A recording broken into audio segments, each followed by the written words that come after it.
Today we're reacting about Detroit news. Shout out everybody from the D. Hey, if you from the D, shout out you. You know, I'm an Ohio native myself.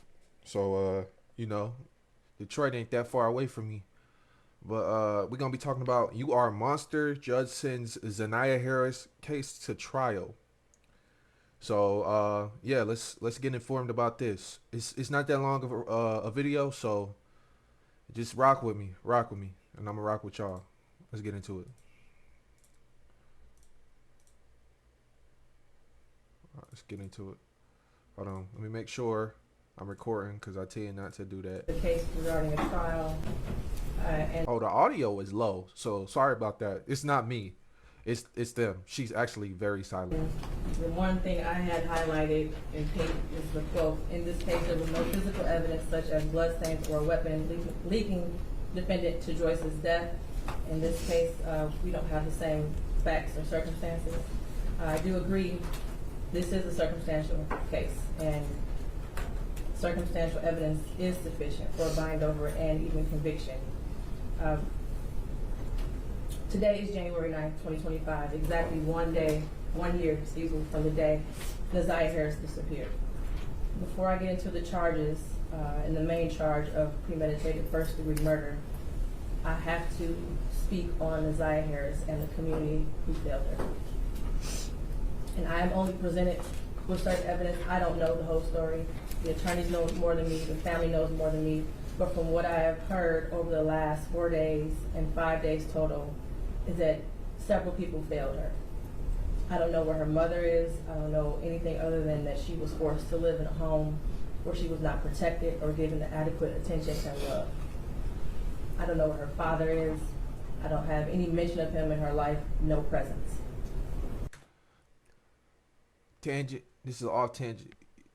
I don't mean to make fun of whatever this case is, but on my other channel, Just the Tips, we do games and stuff. Shout out Dante.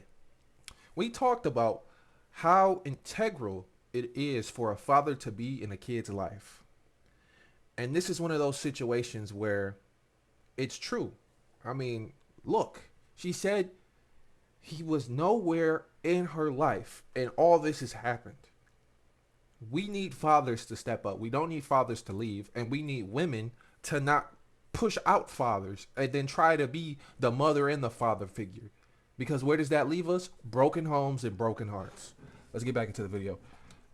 To Cordell, aka King, and all the men who saw Jarvis Butts hanging out and always around these young girls, including Naziyah, and his 9-year-old daughter going up to the shop to clean up his shop.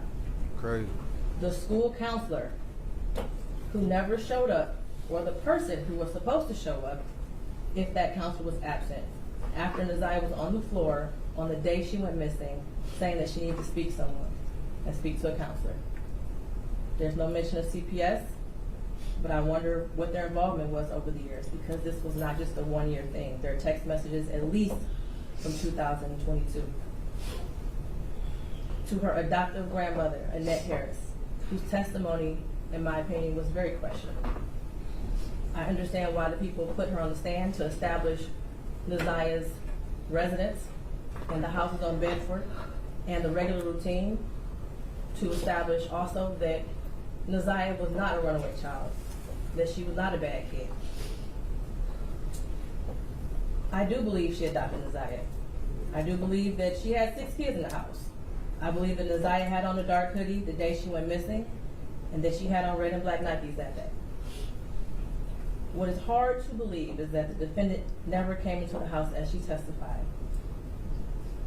And there was also a minor that testified that he did as well. Text messages that show between him and Naziyah that he did in the basement, saying he was going to the shower, stealing her panties.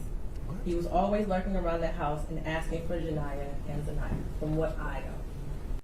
No, this is crazy. I even thought about the breakfast routine and saying that all the kids like eating breakfast at school. Did they have a choice? I don't know. But to always send those girls up there to clean up the shop raises questions. All right. And how were there two women in that house who have birthed children themselves who did not notice that Naziyah was pregnant, and I believe she was, and not having her period anymore?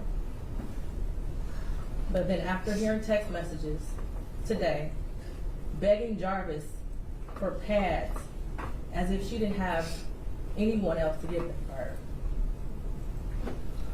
I mean, that sounds absolutely terrible. It seems like she doesn't trust anybody. She didn't have like what's it called?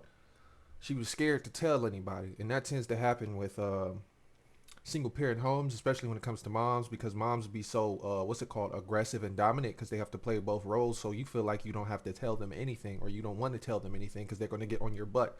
But then they tell you you can trust me, but then I just explained it. I don't want to go in too deep because I felt this way, and my sisters felt this way. If you don't know I could tell a little background in this. My sister, she got pregnant at 14, had her kid at 15, and she didn't. At first, she said, "I was scared to tell you."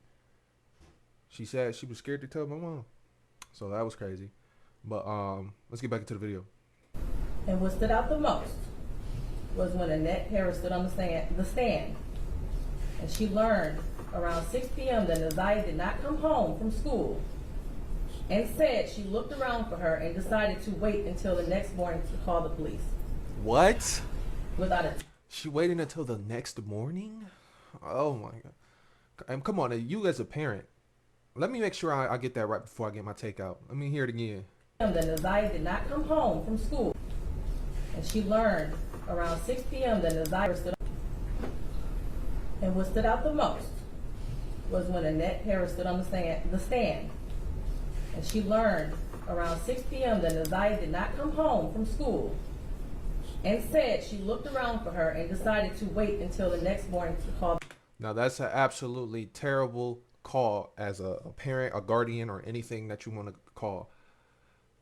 You know, we always go, you know, most black people go in by when the street lights come on, you get your butt in the house. You better be in the house, because if you don't, you're going to get some backlash. But more than recently, those rules have not been enforced. I don't know why. I don't know how.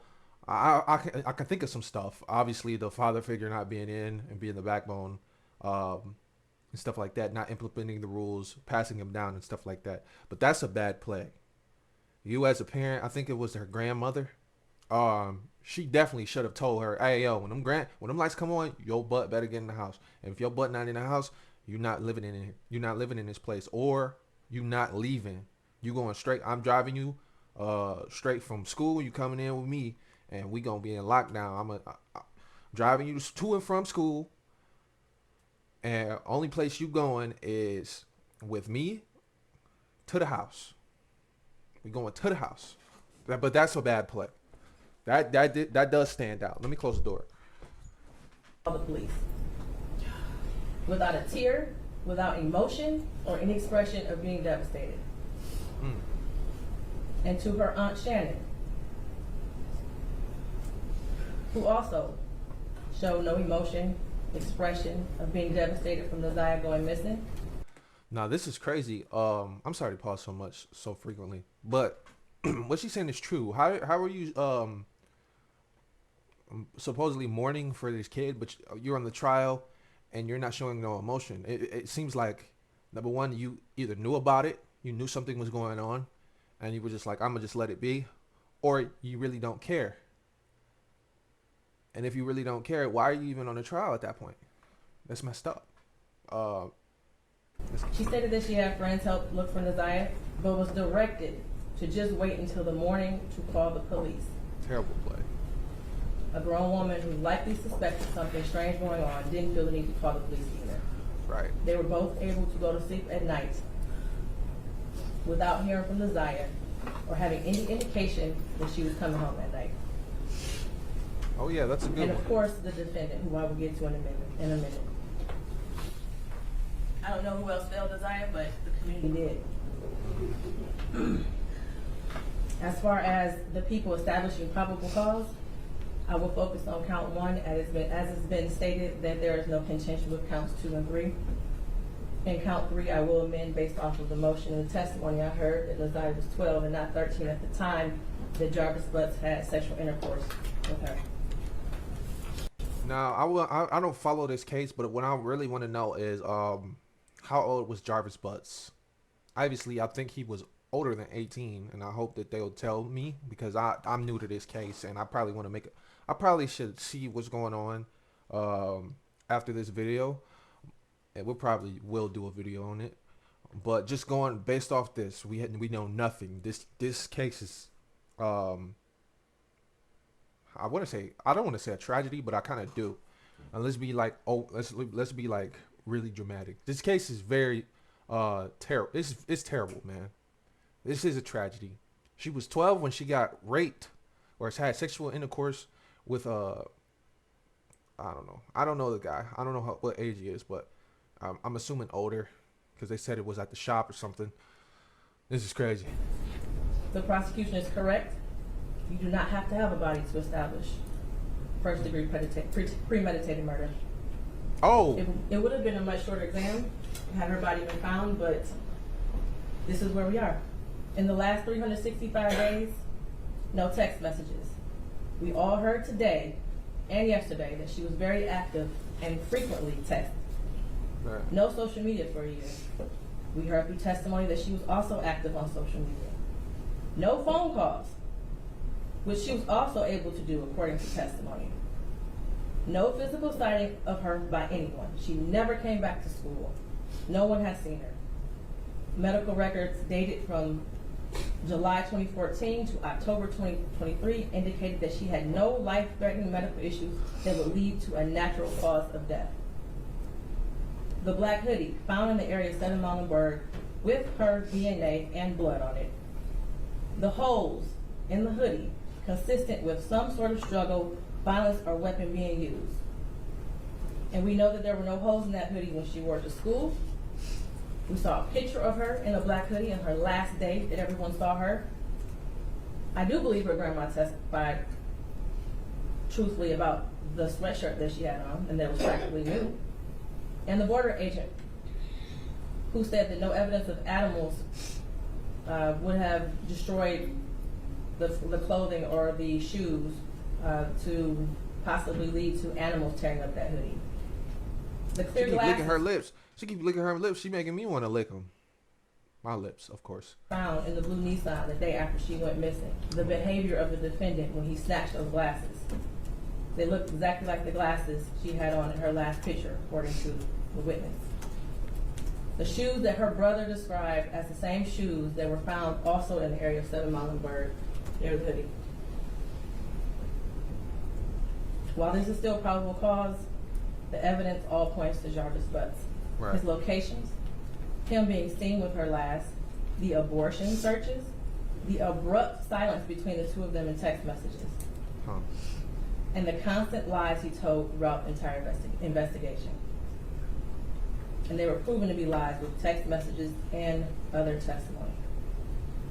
Okay. It seems like this is an open and shut case. I mean, nothing left to say here. We may never know what happened, but from what I heard today and over the last 4 or 5 days, it appears he intended to perform what he thought was a do-it-yourself abortion on Naziyah, and it went south, and instead of seeking medical attention for her, he intentionally killed her and tried his best to cover it up. As much as I want her to be alive today, there is at least probable cause to show and believe that she's dead and that she was murdered by Jarvis Butts. Mr. Butts, stand up. You've been sitting where's the over guy? there Let me 4 see this days guy. with your head down, hitting between. This guy? Oh, okay. I thought, okay. This guy is a freaky guy. Absolutely terrible. I hope they throw the life sentence at him because it was premeditated. He had a knife and he was going to use it against her. So that's definitely premeditated. Those searches are up. Oh, yeah. He's going to jail. I believe he's going to jail for life. What is this, Michigan, Detroit? Yeah. Behind your attorney with your mask on and taking vigorous notes. I want you to pay attention and listen to everything I have to say. I have been trying to figure out for the last 5 days, you.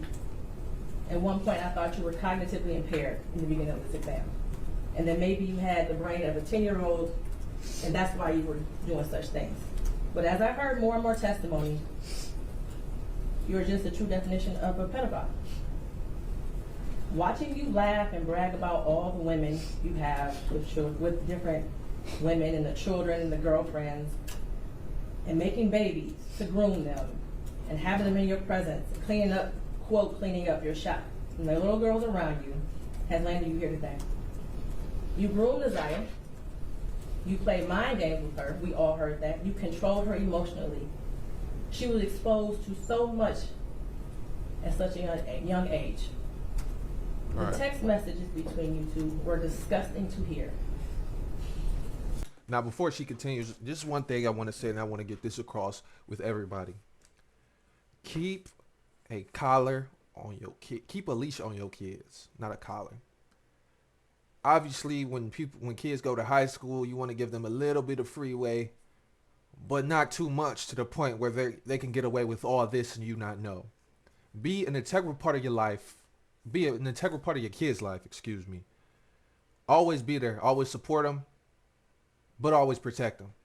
That's the biggest thing. This should never have this has never had happened. Excuse me. The fact that all these adults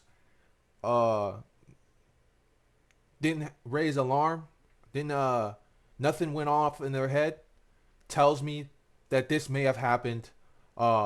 This probably happened more than once. She was outside like that and they didn't care, which is sad to say. And I can tell you something different. And I can tell you the truth.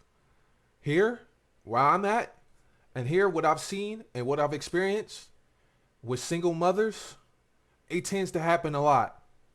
They tend to not care as much. I'll have some stories to tell, but I'll keep it quiet for now. I'll keep it PG. But literally, it's girls leaving. Girls be leaving outside at night, past the street light. You know, I said earlier, street lights come on, you get your butt in that house. And then they don't care. They don't care. They'll let them roam out. Go with whoever, wherever, do whatever. And it's sad to say. Keep a leash on your kids. Protect your kids. And to think that she had and goddamn keep that father in their life. In their life.